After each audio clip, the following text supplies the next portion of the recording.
Hello, this is Jerry Godwin from Student Advising. So, let's talk about using the undergraduate catalog as one of the tools that you will use to build and manage your academic plan. You're going to use the undergraduate catalog, actually three links. In terms of figuring out what program you're going to do, you're going to use the academic program section. Um, if you have questions about grading, dean's list, repeat policies, academic policies, you'll go to the policies and procedures section. Should also say that there's a search function for the catalog up here, as well as at the very bottom of the page, there's an extremely useful link called Catalog A to Z. And if you're used to looking things up via an index, this can be a tremendous resource for you. So again, the Catalog A to Z section. All right. So let's go to academic programs, and let's say that you are interested in biology. When you click on a link, it'll give you the department's information, and what you may want to do is take a look at the department's website itself. More often than not, though, you're going to be going to the degrees and policy section, and what as a either undecided major or student who is trying to get into a particular program, you want to know what the acceptance criteria is. And by that we mean, what courses do you need to complete to get into a major, and what type of grade point average do you need in those courses. So here it's giving you the type of GPA that you're going to need to get, and then here it is giving you an idea of which courses you need to complete. Now,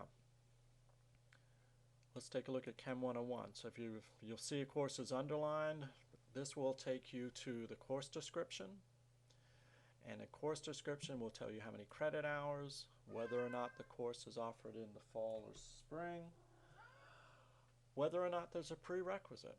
And the prerequisites are something that are not displayed in the DARS report, so the catalog has that information.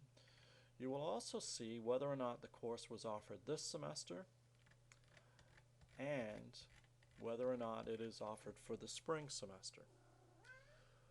The key point here is that the undergraduate catalog is integrated with the class schedule. Not a lot of schools have that. All right, so let's go back.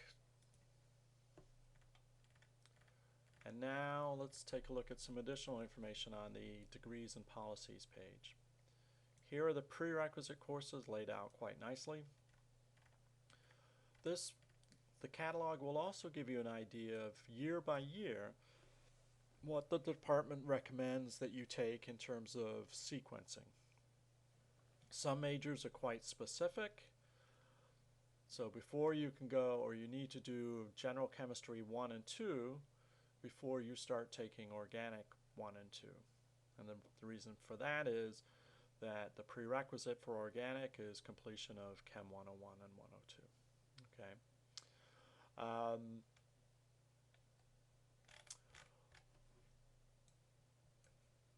Up here is the policies and procedures section, and here is where you're going to find the university degree requirements. You will also find information about registration, policies,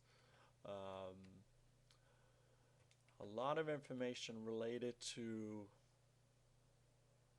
things that may affect your program. In particular, you're going to want to, this year, there's a new repeat policy or course enrollment policy. If you resign courses, it may mean that for high demand courses, you're going to have to take those over the summer.